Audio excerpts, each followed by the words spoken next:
Bonjour. Cette photo a été prise une semaine jour pour jour après le début de l'invasion de l'Ukraine par la Russie.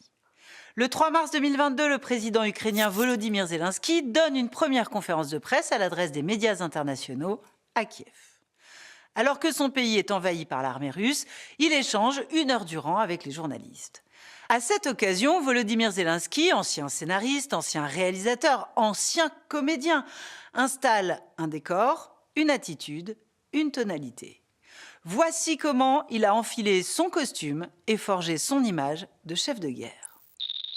Sur l'estrade, un homme assis aimante les regards et les objectifs d'une quinzaine de journalistes en rang.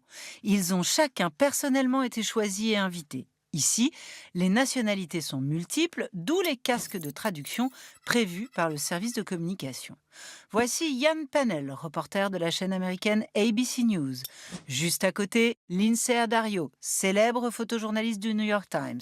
Au fond, le duo français qui travaille pour le quotidien Le Monde, le photojournaliste Laurent Van der Stock et le grand reporter Rémi Ourdan. Nous nous trouvons au cœur de Kiev, rue Bankova. Les journalistes ont été conduits dans les sous-sols de ce bâtiment officiel qui abrite l'administration présidentielle ukrainienne et que Volodymyr Zelensky a choisi comme base. À première vue, c'est une conférence de presse classique. Des journalistes, un pupitre, les drapeaux ukrainiens. L'un est barré d'un trident, c'est le symbole de la dynastie Rourikh, celle du célèbre prince Vladimir de Kiev au Xe siècle. Cependant, le président Zelensky a cassé les codes. Il n'est pas derrière le pupitre, c'est un vieil ami du temps où il était acteur qui s'y tient. Volodymyr Zelensky a apporté sa propre chaise et s'est assis à la hauteur des journalistes, tout près d'eux.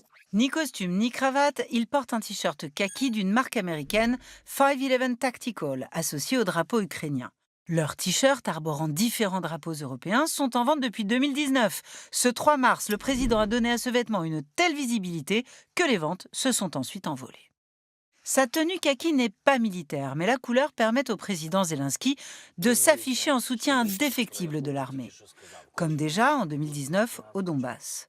Le kaki est aujourd'hui indissociable du personnage. Le visage préoccupé et concentré de Volodymyr Zelensky va devenir celui de la résistance à l'invasion russe. Il apparaît avec cette barbe mal rasée de l'homme pressé qui ne dort plus qu'une poignée d'heures chaque nuit. Ce cliché a été pris par un photographe de l'agence France Presse, Sergueï Supinski. Tant pis si l'espace est mal éclairé, tant pis si la photo, prise au grand angle, déforme et arrondit les lignes. Le photographe parvient à intégrer tous les protagonistes et à montrer cette proximité avec les journalistes que le président Zelensky a cherché à créer. Une proximité déterminante pour la suite de la guerre. D'après les informations du Times, au moment de cette conférence de presse, Volodymyr Zelensky vient d'échapper à 3 tentatives d'assassinat en l'espace de quelques jours. C'est dans ce contexte très particulier que Florian Litzler, reporter pour TF1, a été convié à cet événement dans les sous-sols de la présidence ukrainienne. Il se trouve donc aux abords de la capitale, Kiev, lorsqu'il reçoit un message particulier. On était en tournage sur un tout autre sujet, je reçois le message en question. Ce message, qu'est-ce qu'il dit? Que la conférence aura lieu dans l'après-midi, qu'il faut être absolument avant une heure donnée, sans quoi on ne pourra pas y assister. Il y a autre chose aussi qui est écrit en majuscule, ne partagez ce message avec personne et aussi vous venez à vos risques et périls. Pourquoi? Parce que Volodymyr Zelensky, c'est une cible. Donc si on va dans un lieu où lui, il est, potentiellement, on prend un peu les mêmes risques que lui. On voit des vannes noires aux vitres teintées arriver d'abord d'eux, des militaires qui en descendent et qui commencent par vérifier les identités de tout le monde. Et on est emmené sans avoir aucune idée d'où on va. Ce convoi de vannes arrive ensuite dans un bâtiment, c'est le palais présidentiel. La première chose, quand la grande porte s'ouvre, vous êtes face à un blindé, à une automitrailleuse blindée avec le canon pointé vers la porte. Il y a des gardes un peu à droite à gauche. Les Ukrainiens, c'est assez frappant, ont éteint toutes les lumières sur notre trajet. Probablement pour pas qu'on le filme, pour pas qu'on puisse diffuser trop d'informations sur les défenses. Évidemment, on arrive donc avant le président Zelensky. On voit que les murs sont tapissés de sacs de sable. On nous dit tout de suite, sans rire, sans sourire, ces images, vous ne les diffusez pas et vous les effacez. On attend donc le président Zelensky qui arrive un quart d'heure après nous, le temps de s'installer. J'ai déjà fait plusieurs conférences de presse de chefs d'État, je n'avais jamais vu une arrivée comme ça. Une conférence de presse, c'est quoi le format classique? Vous avez la personne qui parle, qui est debout, et les journalistes qui sont assis, qui sont plus bas. Là, lui, s'est mis à notre niveau. Et sa chaise, en plus, il l'a approchée au maximum du bord de l'estrade. C'est-à-dire que quand vous êtes au premier rang, vous tendez le bras, vous touchez Volodymyr Zelensky. Normalement, ce n'est pas le cas dans une conférence de presse. Il y a quelque chose de frappant aussi que font pas tous les chefs d'État. En tout cas, j'ai pas eu cette sensation à chaque conférence de presse que j'ai pu faire avec un chef d'État. Il vous regarde dans les yeux. Même si c'est pas à vous qui répond, il regarde pas dans le vide, il regarde pas l'Assemblée. Il regarde vraiment les gens. Et ça aussi, c'est perturbant. Et puis quand vous avez Volodymyr Zelensky qui vous regarde dans les yeux, ça vous fait pareil. Vous dites, j'y suis, et il me voit, et ça fait quelque chose aussi, bien sûr. C'est la première conférence de presse du président Zelensky depuis le début du conflit international. Les journalistes lèvent la main une fois que le président Zelensky répond à une question pour en poser une autre. Et c'est lui qui décide, qui attribue la parole, un par un. Il n'y avait pas vraiment de thème particulier. Il y a juste un moment, le président Zelensky est en train de répondre à un journaliste, et il y en a un autre qui commente et qui dit juste tout haut, qui fait « Ah, like no-fly zone », comme la no-fly zone. Et là, Zelensky arrête totalement sa réponse, se tourne tout de suite vers le journaliste et part directement sur la no-fly zone, parce que la no-fly zone, c'est-à-dire que l'OTAN empêche les avions russes de survoler et de bombarder le territoire ukrainien, c'est une de ses principales demandes, et donc il embraye direct là-dessus. Beaucoup de questions portent sur lui. Comment vous contactez les autres chefs d'État? Comment est-ce que vous avez peur?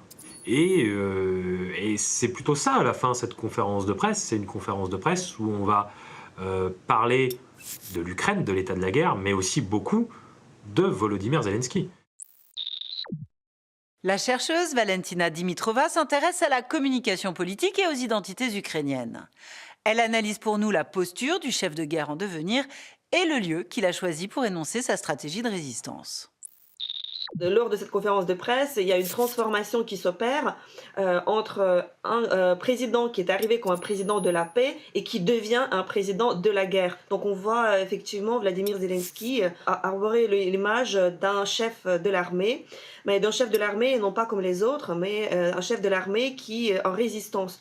Le sous-sol, c'est un lieu où on se cache, c'est un lieu qui n'est pas accessible, qui est difficile à situer. Effectivement, ça peut renvoyer au mouvement de résistance que l'Ukraine a connu dans son histoire, notamment à l'image de l'armée insurrectionnelle d'Ukraine qui a lutté contre les nazis et puis contre l'Union soviétique lors de la Deuxième Guerre mondiale et puis dans les années jusqu'aux années 50. Et effectivement, ces images-là m'ont fait penser à ces images à cette représentation imaginaire de l'armée insurrectionnelle, donc qui est obligée de se cacher des bolcheviks dans les sous-sols. Donc on peut effectivement voir un peu cet imaginaire collectif de l'armée et en tout cas du commandant qui est obligé de s'abriter, mais qui n'a pas peur en même temps puisqu'il accueille et il reçoit des journalistes étrangers. Les citoyens ukrainiens, effectivement, ont vu et suivi la carrière de Vladimir Zelensky, qui commence en tant que comique dans le serviteur du peuple, qui a connu un grand succès en Ukraine, et donc où il commence à endosser effectivement le rôle politique. Mais lorsqu'il arrive au pouvoir en 2019, c'est inattendu, d'une part, et d'autre part, ça témoigne aussi de sa capacité de réunir les Ukrainiens, puisque c'est le premier président qui va être élu avec 73% des voix.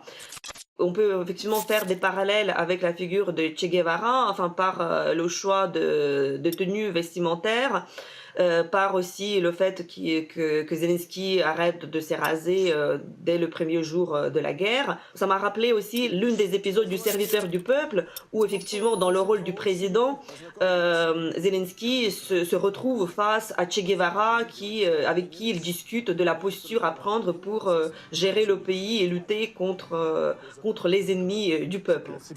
Давай, панькайся с ними, перевоспитывай. Ты, видно, только с трудовиком был такой смелый. При чем здесь моя смелость? Я президент, я не тиран. Я должен сам во всем разобраться. Vladimir Zelensky cherche à se démarquer dans ses stratégies de communication de Vladimir Poutine, qui est enfermé dans son bureau avec ses ministres qui sont tenus à distance et ce qui rappelle aussi dans la culture visuelle du coup russe les images d'un tsar face à des boyards qui sont là et qui lui servent.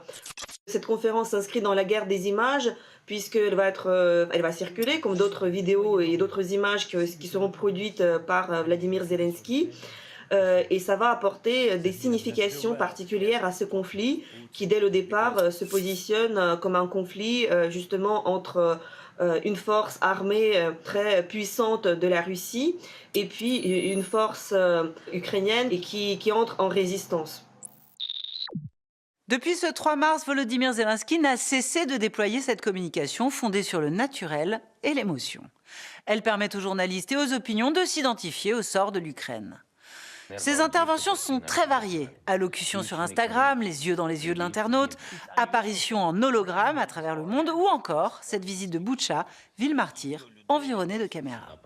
Acteur devenu chef d'État héroïque, Volodymyr Zelensky a réussi sa métamorphose et obtenu de ses alliés argent et livraison d'armes. Le président ukrainien comptait en janvier 2023 près de 17 millions d'abonnés sur Instagram. L'homme soucieux assis sur l'estrade est ainsi devenu une icône. Cette enquête du dessous des images est signée Julien Lebotte et Ephraim Tabat. Salut à tous.